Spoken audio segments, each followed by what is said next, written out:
This video world, I'm SHABAHAT and you're watching Fault Lines. This is the day of our 75th independent anniversary. Pakistan is 75 years old today. 75 years of our existence as a nation that was not founded, a state that was not founded on the principles of ethnicity, language, or civilizations, but set forth on the principles that were set for us 1400 years ago. Principles that have become our recognition and have kept us integrated to this day. Yes, we have faced tough times. Yes, we have lived in all odds. Yes, our blood have been spilled. But time have seen our resolve as a committed nation of people who will fight against all these harshness of weathers. Our present is better than our past. Our future will be brighter than ever today. And world will remember us as a nation of committed and brave people. Pakistan Embassy in China has created a small film to celebrate 75 years of our independence. Watch this video.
Challenge for the people of Pakistan even to this date.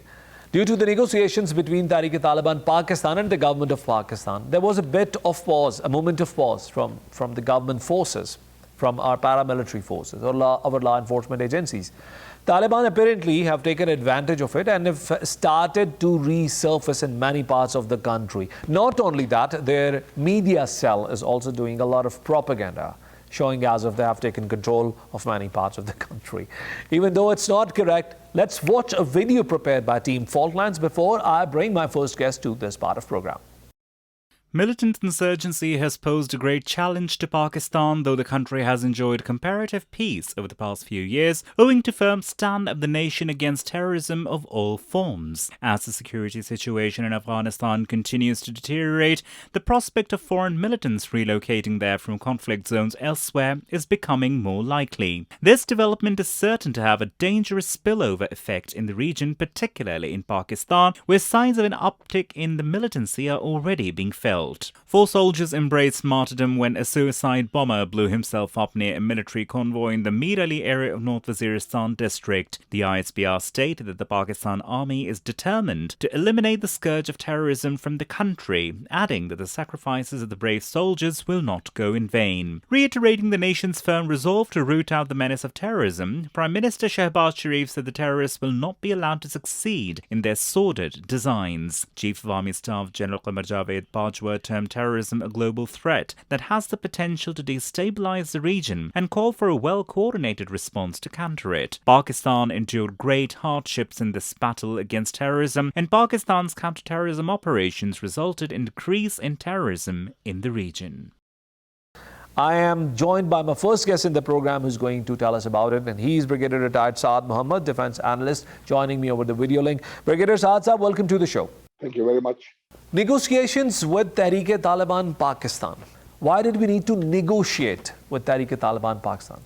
You know, the talks that are going on between Pakistan and the TTP through the good offices of the Afghan Taliban, especially the Haqqani network, who have huge influence over the TTP.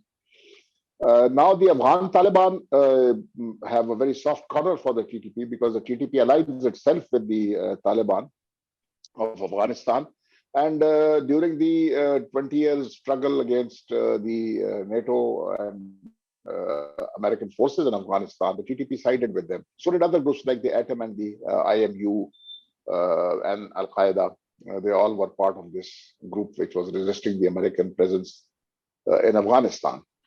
So if we think that, you know, they are going to take any sort of a kinetic action against the TTP, that is out. So Pakistan, I thought it prudent to negotiate with them, as the Afghan Taliban had offered that they can arrange talks between Pakistan and the TTP.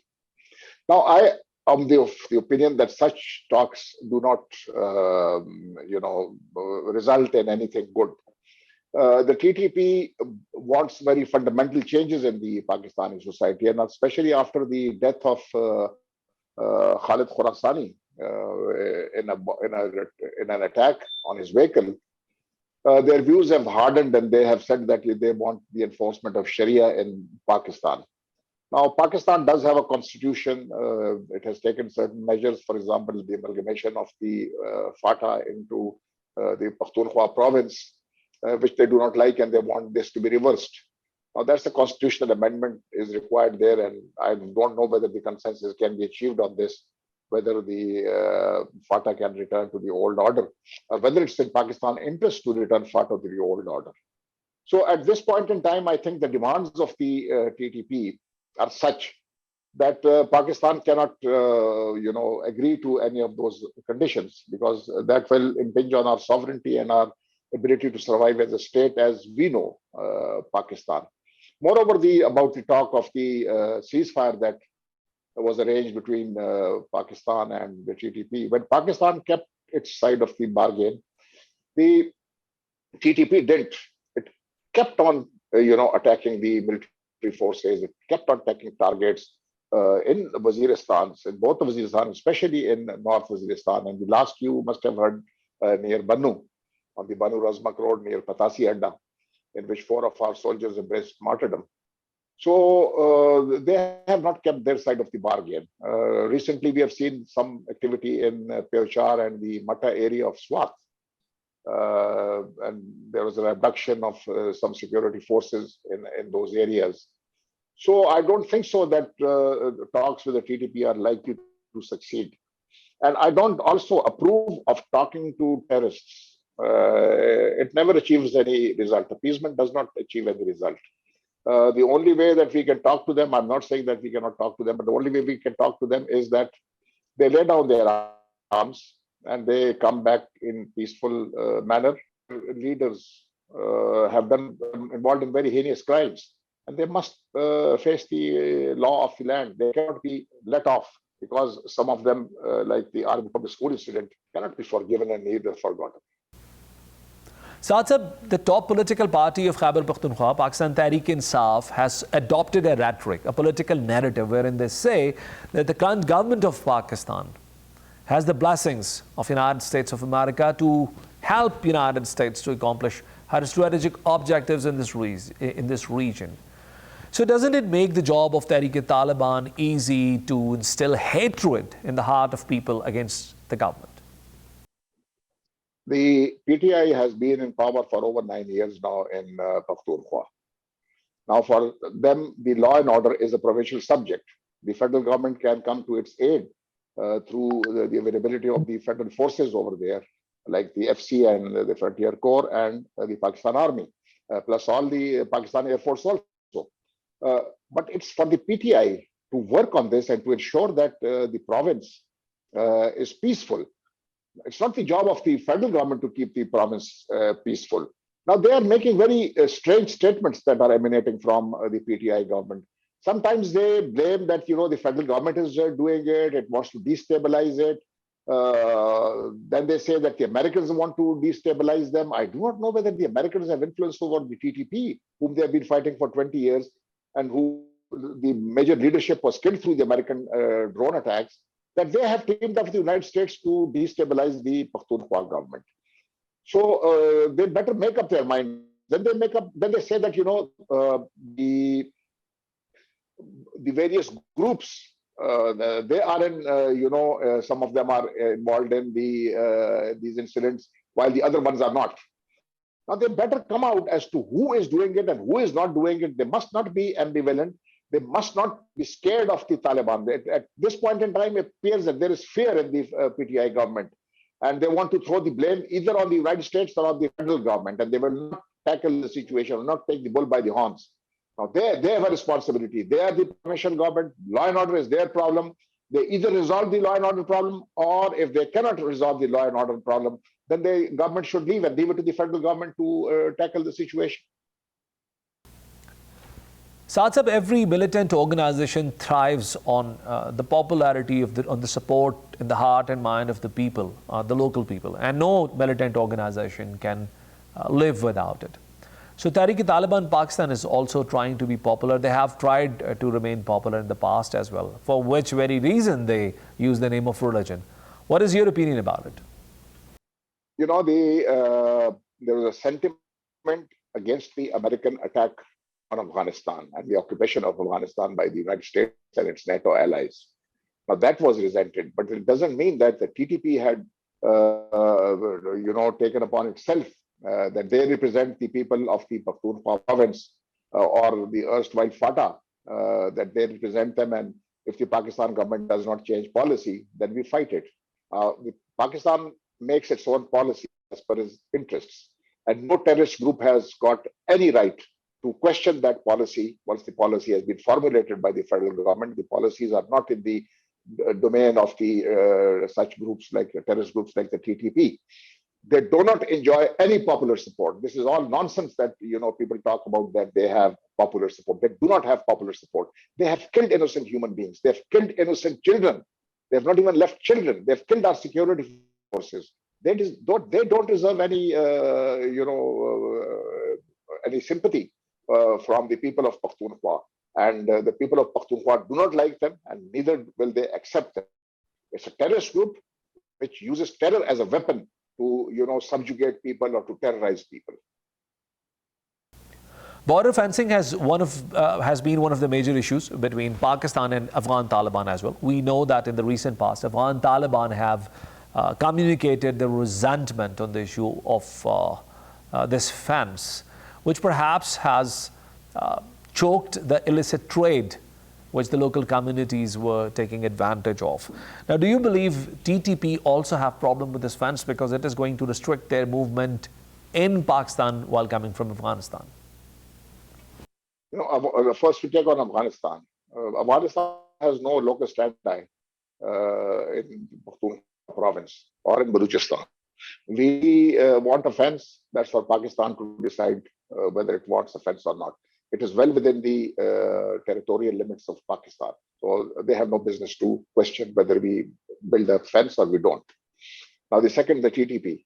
The TTP obviously is upset. They're not only upset with the fence that makes their movement, cross-border movement, very difficult, or putting in reinforcements or moving the terrorists across the border to carry out raids into Pakistan and then moving back into Afghanistan.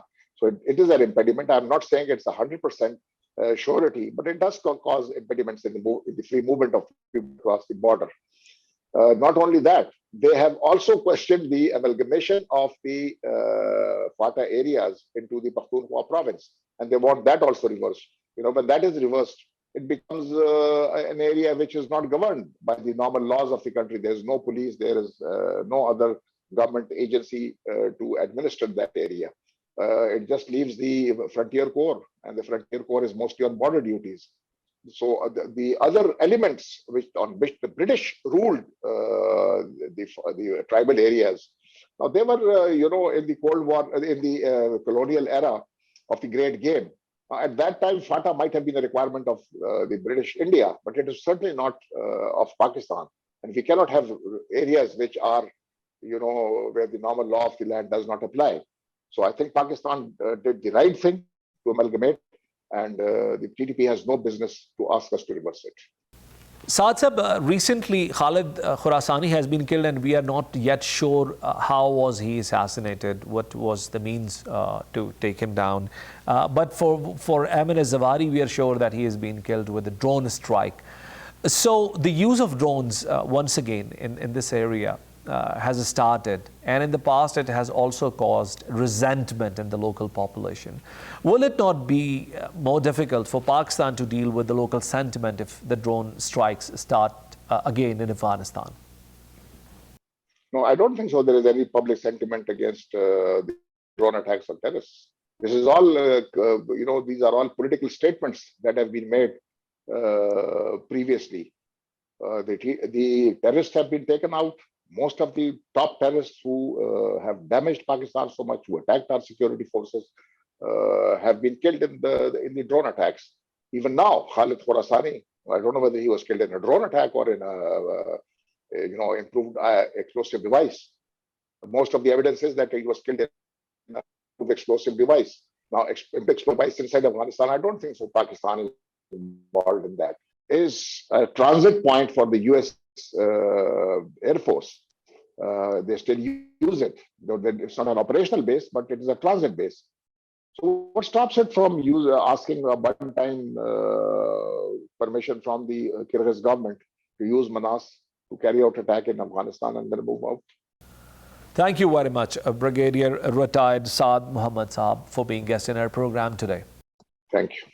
Ladies and gentlemen, I'm now joined by a famous journalist who has been covering the issue of militancy in Pakistan for over 2 decades. Mr. Fakhr Kaka Khail has honored us to be a part of our program today. Fakhr Saab, welcome to the program. Hi, thank you for having me on the show. Fakhr Saab, I need your independent take on all the questions that I asked Brigadier Saad. So first things first, what do you think of these talks that were taking place between TTP and Government of Pakistan? Look, negotiations in a tribal society, and especially in conflict-sensitive matters, always remain complex. Proper homework is necessary before going to the negotiation while dealing with conflicts, like core issues of conflict, drivers of the conflict, the troubleshooters, and of course the spoilers. This time, in my opinion, proper homework was done, and it took months of hard work. The issue that always vested the process of peace deal in this region was the absence of a guarantor. As you already mentioned, that Afghan Interior Ministry, tribal elders and ulemas are the guarantors, and they are playing a very positive and effective role, as all the stakeholders are well aware of the Jirga process. In tribal customs, such issues settle down through Jirga. The Pashtun Jirga is a powerful tool, or rather the most powerful tool. There is a saying that a Jirga may take 100 years of negotiation, but it never failed. As I said, there are some spoilers to disrupt the peace process, and I personally witnessed that in the past, but there are some troubleshooters too. That is the reason that, according to my sources, closely watching the whole process, are of the opinion that despite certain incidents of violence, the TTP hasn't denounced the indefinite ceasefire, which most of the critics were expecting. But Tehreek-e-Taliban Pakistan has made some illegal demands as well, particularly with regards to FATA. What's your take on it? But the question is that why they are demanding reversal of FATA merger. It is very important to know what was prior to this merger. Actually, FATA was ruled by Frontier Crimes Regulations, or FCR, since 1901. Those who are aware of FCR administrative and legal powers know better that the executive head, known by that time as political agent, had both executive and judicial power and were only responsible for the law and order situation on the roads. The rest of the responsibility was on the shoulder of local tribes. So under collective punishment, these tribes were forced to act against the crime or handling over of the accused or criminal to the local administration of the respective regions. In other words, the tribals were responsible for the tribal territory, and there was no concept of policing or independent judiciary in the tribal region. The TTP made this demand for the same reason that as a tribal, these areas should be given back to them under the so-called FCR, and this is only possible by ending the merger. But again, Jirga made it clear that it's a constitutional issue. They can promise to table the bill, but the rest is up to the parliament. Let me tell you an interesting thing that the leading religious party, Jamiyat Ulama Islam, and certain members of the Jirga are against merger, and Taliban are well aware of that. So my guess is that they would agree on it to table the bill in the next parliament. Fakhar sir, this is not the first time that the two sides are engaged in talks with each other. And these talks haven't worked in the past. I remember the 2004 SHAHI agreement had not lasted even 60 days. What is essentially the likelihood of having successful talks this time, or do you believe there is a specific reason of optimism? I was a reporter then when the SHAHI agreement was signed, but I still remember that it was not having the backing of even the then local political administration of South Waziristan. There is a term known as WAC in Jirga process. It is a kind of authority. The decision must be taken right before the negotiation starts between the two parties. Before anything moves, both parties must agree to give their authority to a third person, which plays like a guarantor. In the past, most of the negotiation took place directly between the state and the militant organization. And nobody was there as a third person to act as guarantor, either or on behalf of military or on behalf of militant. We saw it for the first time in 2009 when Awami National Party did this in Swat and Malakan. But when the militant retrieved and an operation was launched, we also saw that it had the political support and backing, and it was probably the first successful operation. The same pattern was followed by the West while cutting the deal with Afghan Taliban. As I said, that these negotiations will have some results. Besides, there would still chances of rogue elements who may not follow the agreement, but security officials are confident that they will handle it once the deal signed. All right, so coming back to the use of drones, I asked the same question from Brigadier Shahad as well. And recently, Emine Zawari has been targeted with the use of drones. They say it has been used with precision, but we know that drones have been a problem for the locals in Afghanistan as well as the people of FATA. What do you think of the use of drones? If it continues, will it cause further problems to Pakistan? Actually, I haven't heard of anyone taking responsibility of killing Umar Khalid Khurasani in Afghanistan. There are speculations, and so right now I'm not in a position to comment on that. As far as Dr. Emine Zawari concerns, the United States has taken responsibility of the drone strike, allegedly killing Al-Qaeda's top leader. In my opinion, there must be some bitterness between Afghan Taliban and United States. But one has to remember that Taliban had assured global community of not providing any kind of base for such elements inside Afghanistan. So I think that both parties would try to hush the matter as soon as possible.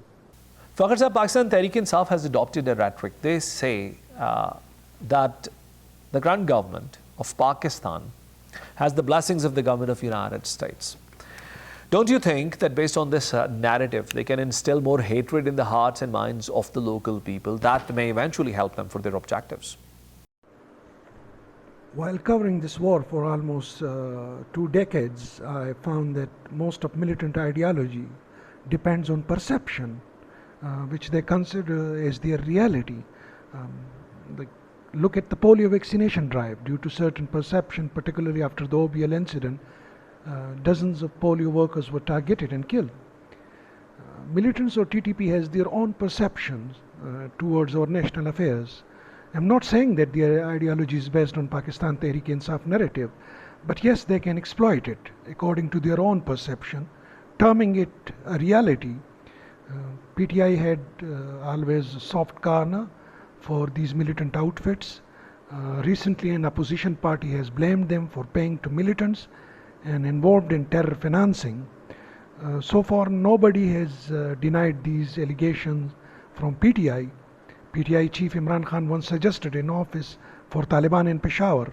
So by the looks of it, there is some weightage in the allegations against them. On the other hand, now PTI is saying that they are receiving threats from TTP, which is a new thing to us. Fakhr Sahab, Taliban do not enjoy the same support on ground level as they used to do at the beginning of the previous decade. Do you believe this will serve to be a bottleneck for them?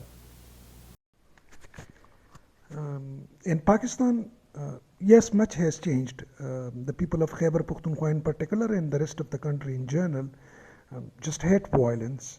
But still there are inside facilitators and outside donors. I believe that the threats will still follow us, but I'm not sure about the intensity and nature of it. And what's your take on the border fencing issue, sir? Yes, there were border issues between Pakistan and Afghan Taliban in the beginning. And it was not only with Pakistan, but also with Iran and other Central Asian states like Tajikistan, Uzbekistan, Turkmenistan, and even with Iran. Most of these issues were related to border management. But now things sorted out. I'm not saying that everything is fine at the border, but there are certain elements like Islamic State in the Khorasan province, commonly known as ISKP, which is against nation states and so against border and fight for caliphate. And it is not limited to Pak-Afghan border, but almost all the neighboring countries will face the same issues in future. Fakhr Sahib, can you give me a quick sit-rap of what is happening in North Waziristan? Because we keep hearing frequently about North Waziristan. As the world is aware of the fact that after the successful operation in North Waziristan, the region remained quiet for a good time. It was actually a globally accepted success story for the Pakistan military. But with the emerging situation in Afghanistan, this area is again becoming center of gravity. So far, the military and other law enforcing agencies remained successful as the wave had not crossed them and so far failed to carry major attacks beyond a certain limits inside the country. So the issue is not limited to North Waziristan, but the entire 2,600 kilometer border that Pakistan shares with Afghanistan, be that Gilgit, Khyber Pakhtunkhwa or Balochistan, problems are there due to the emerging situation in Afghanistan. I must say that it's not only about Pakistan, but all the neighboring states like China, Tajikistan, Uzbekistan, Turkmenistan and Iran. A chaotic Afghanistan is in nobody's favor. The United States repeated the mistake done by Russians when they were pulling out in a hurry back in 80s. By that time, Pakistan was the country trying to convince them not to abandon the Afghan theater of war and chaos. This time again, my assessment is that Pakistan must have tried to convince global community not to leave Afghanistan without proper arrangement for the future. I fear that this time it's not a mistake, but a global blunder and a permanent threat to the global peace. Don't you think that the life losses of the military or of our paramilitary forces have increased manifold during last 1 year or so? And if so, what do you believe can be the reasons behind it? Actually, the chaos in Afghanistan is obviously the prime reason to it. But as I said, the forces as a first line of defense are sacrificing their lives. That is the reason that militants are so far unable to cross that wall, that defense wall, and infiltrate in the country as they did in the past, like from Khyber to Karachi, you name it. Lots of cities were hit by terror attack, but now you can witness the decline in such attacks for the last couple of years, I must say. Thank you very much, Fakhr Kaka Khail, for being guest in our program. Thank you very much for having me on the show. Ladies and gentlemen, Pakistan's fight against militancy continue. Times have tested our resolve as a nation in the past. We'll stand tall as a nation of committed brave and honest people even this time. Militancy will never be able to overcome our ambitions to be a committed and a prosperous nation. We'll join you next week with another program. And until then, Allah Hafiz.